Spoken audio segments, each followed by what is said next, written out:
Samsung Galaxy S23 Ultra versus iPhone 14 Pro Max, czyli starcie dwóch najpotężniejszych flagowców na rynku. Który z nich jest lepszy? Na to pytanie postaram się dzisiaj odpowiedzieć w najnowszym odcinku na kanale Technostrefa. Ja jestem Szakal i zapraszam Was serdecznie do oglądania.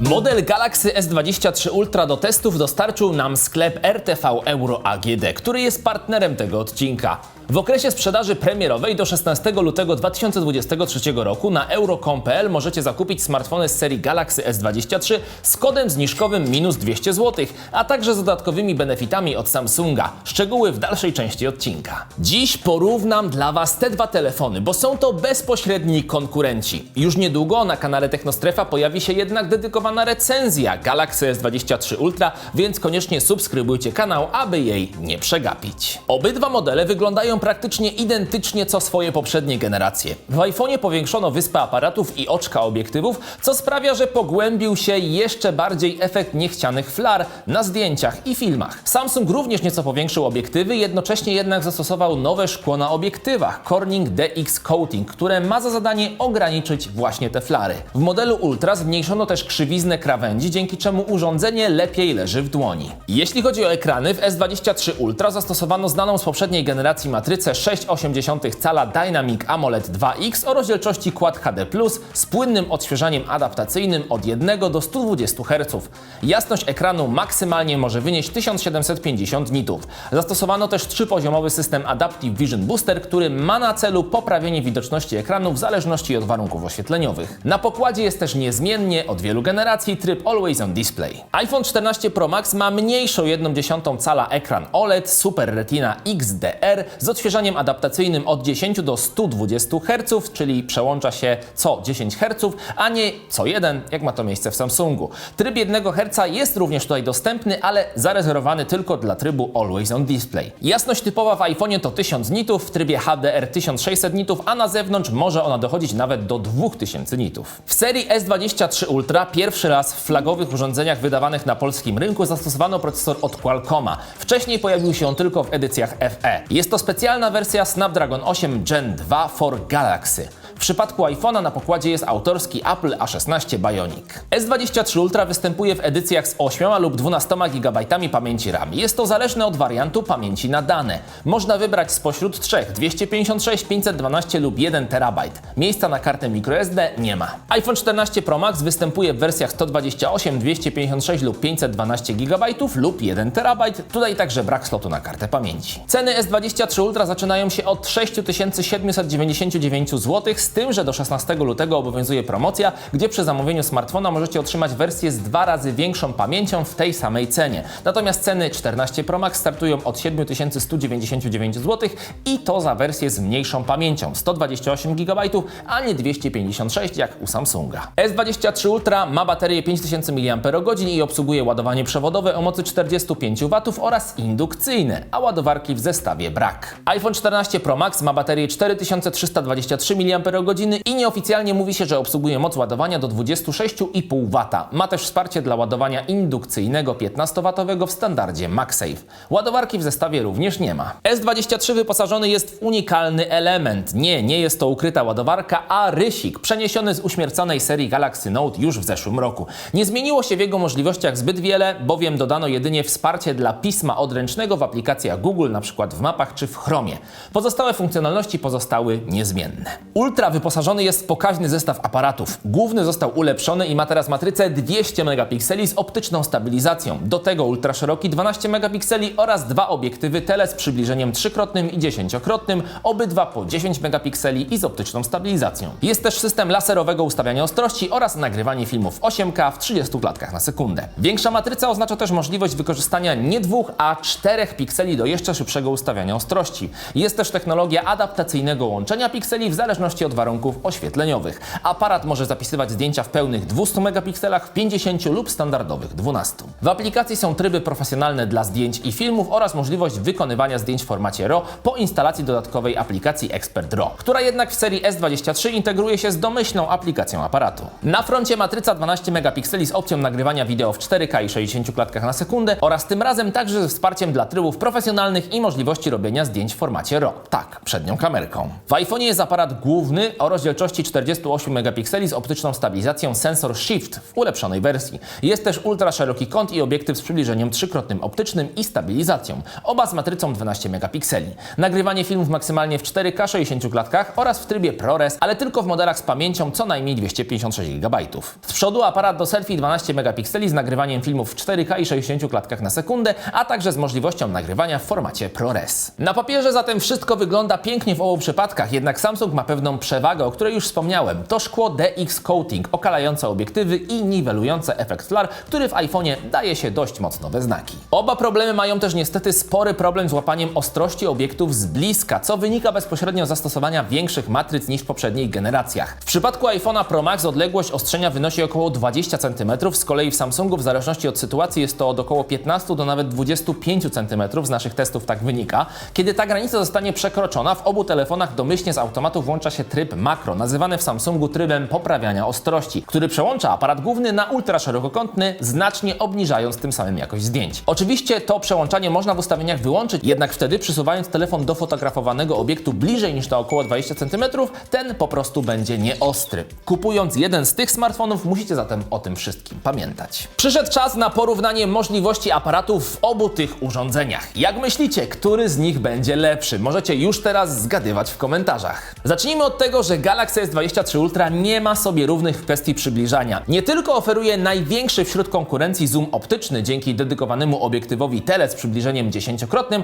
ale również największy zoom cyfrowy, nawet 100-krotny. iPhone oferuje 3-krotne przybliżenie optyczne, ale jak widać w przypadku naszej fotografii testowej z papugą, to Samsung sobie tutaj lepiej poradził i to nie tylko w kwestii przybliżania, ale także ekspozycji czy odwzorowania kolorów. 14 Pro Max i S23 Ultra, jak już wspominałem, mają też automatyczny tryb makro wykorzystujący ultra szerokokątny obiektyw. Oba urządzenia radzą sobie bardzo podobnie w kwestii fotografii makro. Są pewne różnice w polu ostrzenia, no i oczywiście w nasyceniu barw i balansie bieli. Fotki z iPhone'a są nieco bardziej wyprane z kolorów, odwrotnie niż w Samsungu. Mówiąc najogólniej, oba smartfony potrafią robić piękne zdjęcia i ostre przy świetle dziennym. Jest to już kwestia gustu, który obrazek podoba Wam się bardziej. Czy ten uciekający w stronę barw neutralnych, czasami lekko niebieskich Samsunga, czy ten ewidentnie cieplejszy, bardziej żółty z iPhone'a. Pod względem szczegółowości i ekspozycji jest bardzo podobnie, choć w przypadku tego zdjęcia lusterka widać, że S23 Ultra ma lepszy zakres tonalny, a krople wody są bardziej wyraziste, kiedy zdjęcie zostanie przybliżone. Spore różnice na korzyść Samsunga uwydatniają się, kiedy warunki oświetleniowe się nieco pogorszą. Jak widzicie, to zdjęcie roślin jest nie tylko dużo bardziej nasycone, ale także jaśniejsze i ostrzejsze w przypadku wersji wykonanej przez Samsunga. Kiedy przełączymy się na obiektyw ultra szerokokątny, rzuca się to jeszcze bardziej w oczy. Podobnie jest w przypadku zdjęcia liścia, gdzie S23 charakteryzuje się mniejszą ilością szumów i zakłóceń na fotografii. Tutaj uwydatnia się też różnica w balansie bieli, zdjęcie z iPhone'a jest po prostu żółte. W przypadku portretu wykonanego z aparatu głównego można zaobserwować podobny efekt. Niemniej tutaj zdjęcie z 14 Pro Max jest bardziej wyraziste i moim zdaniem rozmycie tła prezentuje się naturalniej. Z rozpoznawaniem krawędzi postaci oba telefony radzą sobie podobnie, w obu przypadkach są jednak zauważalne pewne niedoskonałości. Portret wykonany aparatem z 3-krotnym przybliżeniem moim zdaniem dużo lepiej wypadł w przypadku Samsunga, choć zdjęcie z 14 Pro Max ma za to szerszy zakres tonalny, ale jest też bardziej żółte. Ten przykład jest o tyle ciekawy, że zdjęcie zrobione w pełnym automacie wypada lepiej w przypadku iPhone'a, ale kiedy ustawiłem ostrość klikając na ekranie telefonu, to ostrzejszą fotografię wykonał już Samsung. Widać to po przybliżeniu napisu na opakowaniu. Teraz możecie zaobserwować, jak oba smartfony radzą sobie z efektem HDR. Pierwsze zdjęcie ponownie wykonane w całkowitym automacie, drugie z manualnym ustawianiem ostrości poprzez kliknięcie na ekranie. Zarówno jeden, jak i drugi smartfon radzą sobie całkiem dobrze z warunkami, w których w jednym kadrze mamy zarówno bardzo ciemne, jak i bardzo jasne elementy. to jest właśnie ten cały efekt HDR i często smartfony sobie z tym nie radzą, a te całkiem dobrze sobie radzą. Oba urządzenia oferują zdjęcia selfie w dwóch trybach, węższym i szerszym. Ten drugi przydaje się, jeśli fotografujemy 2 lub więcej osób. W obu przypadkach jest też obecny tryb portretowy, jeżeli chodzi o selfie. Samsung jest mniej powtarzalny, zdjęcia mają różny balans bieli i różnokolorowe poświaty, nawet w ramach tych samych warunków. W iPhone'ie jest to bardziej przewidywalne i powtarzalne. Dajcie znać, które Wam się bardziej podobają. Przejdźmy do filmów wykonanych w dzień. Na początek slow motion. Nagranie z Samsunga jest delikatnie ciemniejsze, ale jednocześnie bardziej szczegółowe, a kolory nasycone. W S23 jest też tryb super zwolniony, 960 klatek na sekundę, a na iPhone'ie jest to maksymalnie 240 klatek. Przy normalnym nagrywaniu w 4K moje obserwacje są podobne, z tą różnicą, że ekspozycja jest już na podobnym poziomie i jedyne, czego można się doszukiwać na plus w iPhone'ie, to sposób ustawiania ostrości i jasności, który jest delikatniejszy, mniej agresywny. Tutaj chyba najtrudniejsze do wykonania nagranie wideo, czyli pędy bambusa w półmroku. Nagranie z Samsunga jest bardziej wyraziste, ale o dziwo jest też wyprane z kolorów. Widać tutaj różnicę w sposobie ustawiania ostrości w obu tych telefonach. Zobaczcie także, jak wygląda wideo wykonane za pomocą teleobiektywu z przybliżeniem optycznym trzykrotnym. Główne różnice to balans bieli, zakres tonalny i ogólna ekspozycja oraz wyrazistość obrazu. Przewagę Samsunga w tej materii potwierdza nagranie z 9-krotnym zoomem cyfrowym. Moja twarz na iPhone'ie jest tam bardziej rozmazana. Kwestia stabilizacji w filmach jest dla wielu osób niezwykle istotna. Postanowiliśmy sprawdzić ją w 3 scenariuszach, nagrywając aparatem głównym, aparatem ultraszerokokątnym i w trybie ultrastabilnym w nomenklaturze Apple Action Mode. Biorąc pod uwagę wszystkie 3 scenariusze, trzeba przyznać, że obydwa urządzenia naprawdę dobrze sobie radzą. Muszę powiedzieć, że stabilizacja w S23 Ultra, szczególnie ta optyczna, a nie elektroniczna, naprawdę robi wrażenie. Dajcie znać w komentarzu, które nagrania Waszym zdaniem są lepsze. Samsung stawia bardzo na fotografię nocną i to tutaj ma być widoczna największa różnica względem iPhone'a. Sprawdźmy zatem, czy rzeczywiście tak sobie dobrze Samsung radzi z tą całą nightografią. Świetny renifer o dziwo wypadł jednak lepiej na iPhone'ie, a 2 trony z kolei na Samsungu zostały bardziej przesunięte w stronę koloru żółtego, a to przecież była domena jabłkofona. Ostrzej na iPhone'ie wypadła też nasza trzecia ogólna sceneria, co widać po przybliżeniu czerwonego elementu z tła. Drzewo z kolei lepiej obfotografował S23 Ultra. Zobaczcie na strukturę kory, jest wyraźniejsza, a krzaki u dołu są jaśniejsze. Fotografia łuczniczki nieco przepalona na jabłkofonie, jednak w ogólnym rozrachunku obie fotografie na podobnym poziomie. Zdjęcie tej instalacji świetlnej pokazuje szersze pole widzenia aparatu głównego w Samsungu, a także wyższą wyrazistość, lepszy balans bieli i szerszy zakres tonalny. Potwierdza to fotka tej postaci, która w iPhone'ie jest totalnie ciemna. Seria portretów wskazuje na wyższą jakość zdjęć nocnych wykonanych za pomocą S23 Ultra, czy też wyraźniejszy efekt bokeh. Potwierdzają się tutaj zapowiedzi Samsunga o mocnych stronach ich nowego telefonu właśnie w zakresie fotografii nocnej. Zdjęcie z czaszką to jest też ciekawy przykład, bo w jednym przypadku wyszło jaśniejsze na iPhone'ie, ale po zrobieniu kolejnego zdjęcia wyszło jaśniejsze na Samsungu. W zależności od tego, jak ustawicie telefon względem fotografowanego obiektu, tak naświetli on scenerię. Co jednak tutaj rzuca się w oczy, to całkowite zepsucie zdjęcia przez telefon Apple'a. Na fotografii widoczna jest cała masa artefaktów spowodowanych przez efekt flare, o którym już wspominałem. A tutaj jeszcze jedno zdjęcie, na którym iPhone wypada jaśniej, choć Samsung jest ostrzejszy, co widać po przybliżeniu tych lampek w tle. No i ponownie na kurtce w przypadku iPhone'a są flary. Szerokie zdjęcie z centralnie umieszczoną postacią, zdecydowanie jaśniejsze, zostało wyprodukowane przez Galaxy S23 Ultra.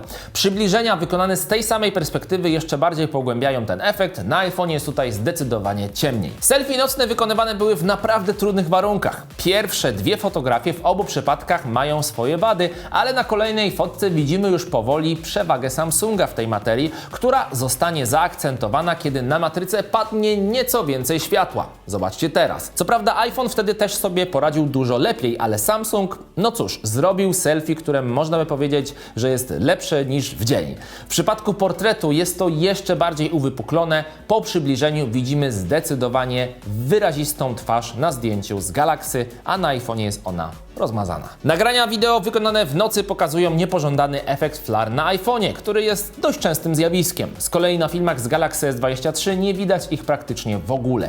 Jakościowo jest podobnie, ze wskazaniem na S23 ze względu na większą wyrazistość obrazu i mniejsze szumy. No i jak? Fotki i filmy, z którego z tych smartfonów waszym zdaniem wypadły lepiej. Napiszcie koniecznie poniżej i pamiętajcie, że pliki w pełnej jakości znajdziecie po wejściu na naszą stronę technostrefa.com.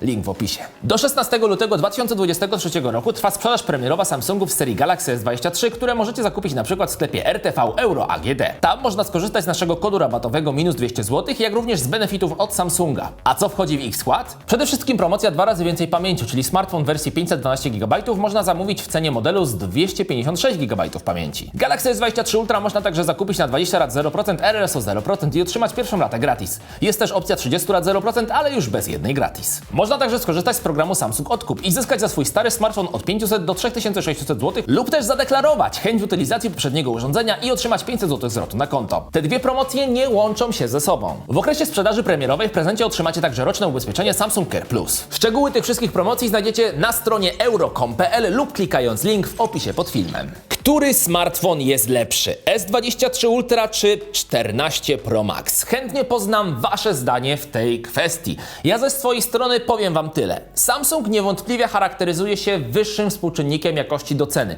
bowiem oferuje tyle samo, a nawet więcej i to w niższej cenie. Oczywiście obydwa smartfony są niesamowicie drogie i trzeba to sobie jasno powiedzieć. Niemniej jakość większości zdjęć, przynajmniej tych nocnych, w szczególności tych nocnych, jest zauważalnie wyższa w przypadku smartfona z serii S23. iPhone 14 Pro Max to też niewątpliwie bardzo dobre urządzenie, niemniej wydaje mi się, że w tych kwestiach fotograficznych to Samsung poszedł o krok dalej. Kto wie, być może Apple znowu podejmie rękawicę przy kolejnej swojej premierze. Najlepiej udać się jednak do sklepu i osobiście organoleptycznie sprawdzić oba urządzenia, a wtedy podjąć ostateczną decyzję, który jest dla was odpowiedni. Jeżeli ten film wam się podobał, zostawcie łapkę w górę, udostępniajcie go i subskrybujcie kanał Technostrefa po więcej, m.in. po recenzję tego modelu, a tymczasem sprawdźcie także inny film, w którym opowiadaliśmy o czym innym, ale również bardzo ciekawie. Mówił do was Szakal, do zobaczenia, do usłyszenia kolejnym razem. Trzymajcie się, pa pa!